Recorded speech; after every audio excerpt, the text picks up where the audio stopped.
Today we're reviewing the GlowShift analog wideband. Stick around.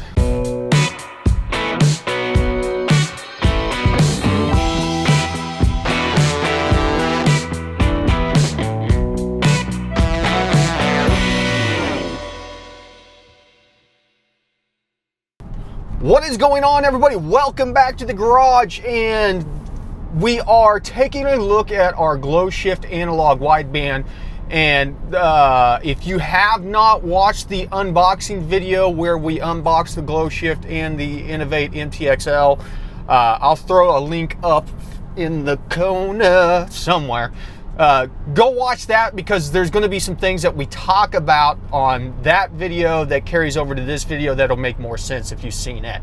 So we have in front of us the GlowShift analog wideband. You can see, maybe you can see the Innovate XTL there, or MTX beside it. The MTX is not hooked up right now, just the Innovate is.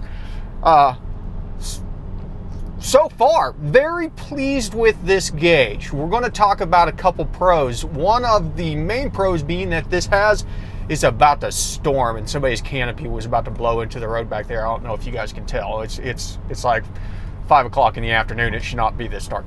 But this analog version of this unit has the narrowband output along with the wideband output.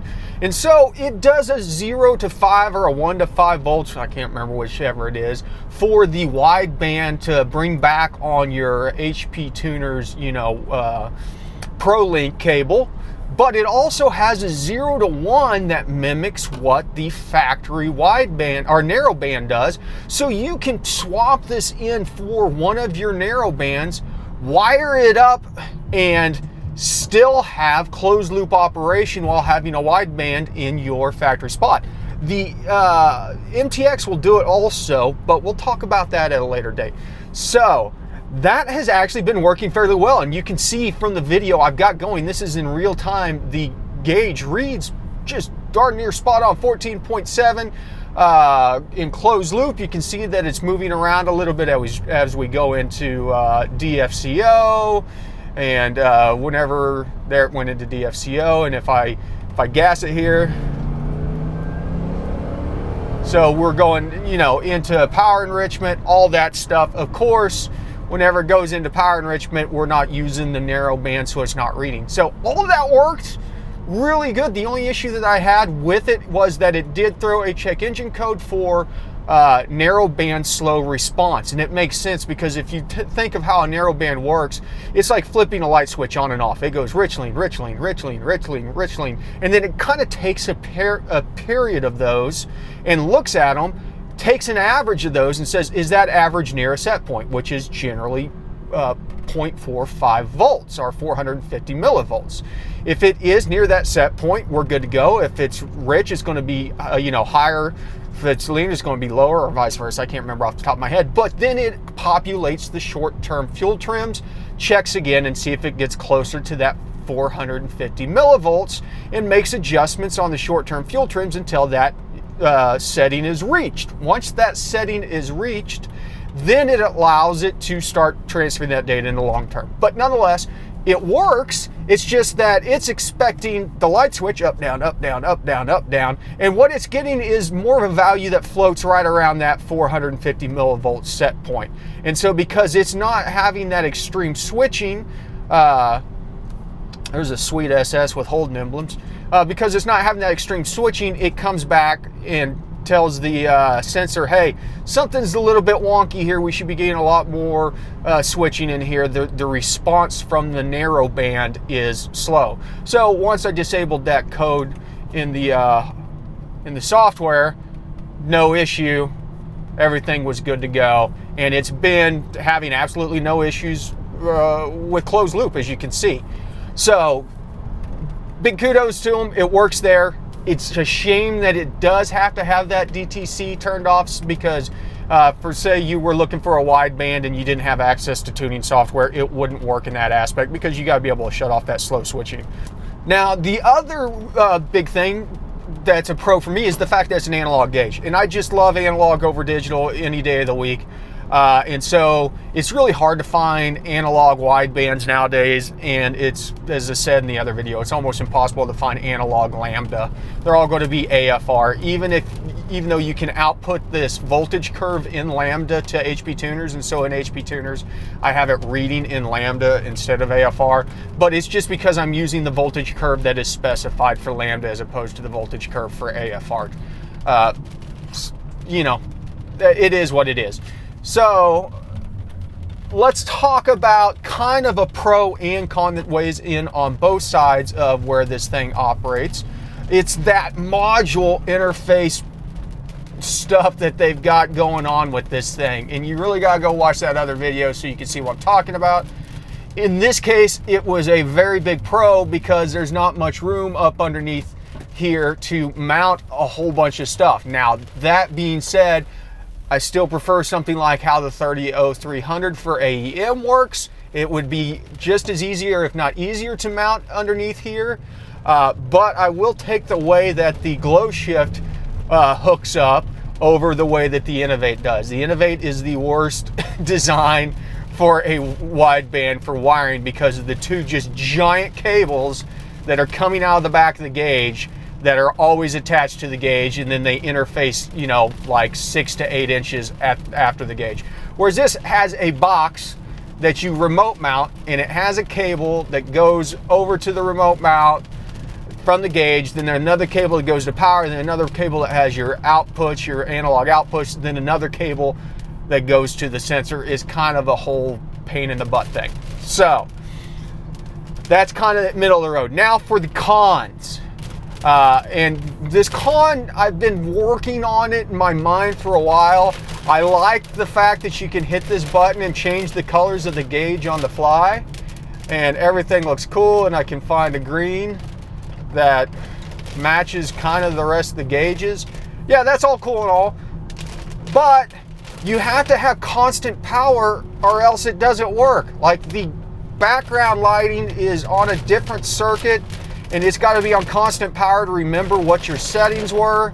And that's just, I don't understand that. There's plenty of other gauges that have settings that you can make on the gauge that does not require constant power. Let's go back to the AEM 300300 being one of them. You know, you can change decimal points, whether or not it's lambda, AFR, all that fun stuff. It doesn't have constant power. It only needs switch power. So I don't understand why this thing needs constant power. I will say that this is not the only GlowShift gauge that I've installed recently, and it was much simpler than this, still required a constant power. And so that's a big thumbs down for me on GlowShift, and apparently that's something that plagues the entire lineup. Other big con for me on this gauge, and hopefully this rain's not so loud that you can't hear me, is the backlighting's not 100% even. It looks so good. I really like the way the gauge looks. I hate the logo. I think it's one of the worst logos in gauges, if not the worst logo in gauges. If you took your logo off there, this gauge would be amazing looking. I mean, it is clean, simple. You've got this ugly GlowShift thing in the middle, and then it may not come through on the video very well, but there is bright spots and dark spots from the LED placement, or, you know, for the backlighting where it's not consistent. And this isn't the only GlowShift gauge that I have that shows that. And so it just, where they have maybe 1, 2, 3 LEDs for backlighting, maybe they should have 5 or something, because you can see there's kind of a bright spot, and a bright spot. So yeah, that's kind of what it is. And I'll be honest with you, on some of their other gauges, they are cheap enough to justify some of these things. The wideband, not so much. It is expensive enough that it's like, well, this is kind of a downside. It should have more consistent lighting. Maybe the red will pop up. You can see that there's just like 3 bright spots. The blue looks a little bit cleaner, or kind of the white blue. That green's not as bad, but like on this purple, you can definitely see there's a dark spot around 17. And so it is noticeable, and it is an issue with all of their gauges that I've seen so far. So And now this one's just changing color. I must have it in cycle mode, which who cares? Who wants it to cycle? Like, okay, so that kind of wraps up the ins and outs of the GlowShift analog wideband. Now the analog wideband, as I said, as far as I know, is the only one that has the narrowband output, and that was kind of the big focus on this, so it hits that mark. Works great in that aspect. I'll be honest, it is a good looking gauge minus the couple of things that I talked about. Overall, I would say, yeah, this is a decent buy. Now, the big question as it comes down to it is, though, would I take this over an AEM 300300 or even the AEM OBD2 if I had a car that supported it? No. I would still take the AEM 300300 over this gauge unless I specifically needed a gauge that had analog out for both the wideband and the simulated narrowband. And this one is one of the few gauges that checks both those marks.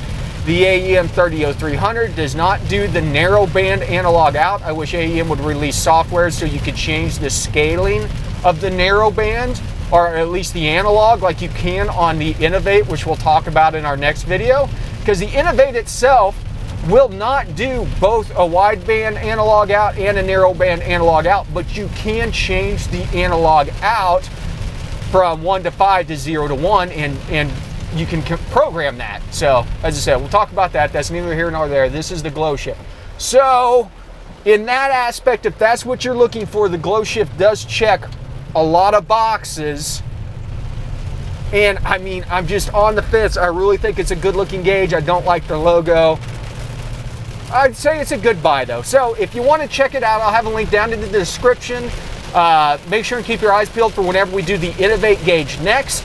And I've got a very, very, very sweet boost gauge in the Typhoon that I want to talk to you guys about here soon.